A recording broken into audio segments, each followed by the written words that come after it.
భగవాన్‌కు తెలిసిన భాషలు తమిళం, మలయాళం, తెలుగు, ఇంగ్లీష్, సంస్కృతం.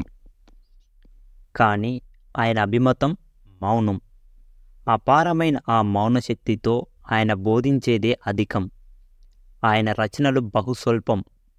అవి కూడా అప్పుడప్పుడు మొదట్లో తన చుట్టూ చేరిన పళనిస్వామి, అయ్యాస్వామి, పెరుమళ్ళ స్వామి, శేషయ్య వంటి వారు అడిగిన ప్రశ్నలకు సమాధానాలు. అలాగే కొందరు భక్తుల, జిజ్ఞాసువుల, అన్వేషకుల, సాధకుల, సాధువుల ఆర్తి అవసరాలకు అనుగుణంగా చెప్పిన సంగతులు, తాను స్వయంగా రాసిన విషయాలు మాత్రమే. కానీ కొన్ని విషయాలు ముఖ్యమనిపించి వాటి సంగతులు రాయాలనిపించినప్పుడు రాసినవి కొన్ని. ఆ రచనల్లో చాలా వరకు పరిచారకుల నిర్లక్ష్యం వల్ల, అశ్రద్ధ వల్ల పోయాయి. బుద్ధుడు, యేసు ఇంకా చాలామంది మహాత్ములు ఏమీ రాయలేదు. కానీ భగవాన్ రాసినవి బహు స్వల్పమైన, అవి చాలా సత్యాలు. వాటిలో ఒక చిన్న వాక్యం సహితం మనుషుల జీవితాల్లో పరిణామం తీసుకురాగలడు అనడంలో అతిశయోక్తి లేదు. మౌనం భగవాన్ మొదటి ఉపదేశంలోది ఆయన రచన.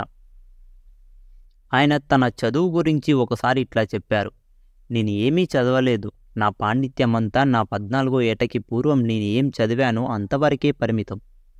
ఆ తర్వాత ఏం చదవాలని, నేర్చుకోవాలని అనిపించలేదు.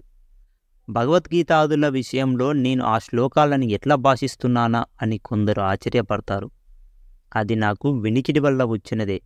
నేను భగవద్గీత చదవలేదు. దాని అర్థానికై భాషా సముద్రాల్లో పడి ఈదులాడలేదు. అందులో ఒక శ్లోకం వింటే దాని అర్థం నాకు స్పష్టంగా తోచి ఆ శ్లోకాన్ని తిరిగి వల్లిస్తాను, అంతే. అంతకన్నా మరేం లేదు. అప్పుడప్పుడు నేను ఉదహరించే వాటి సంగతి అంతే.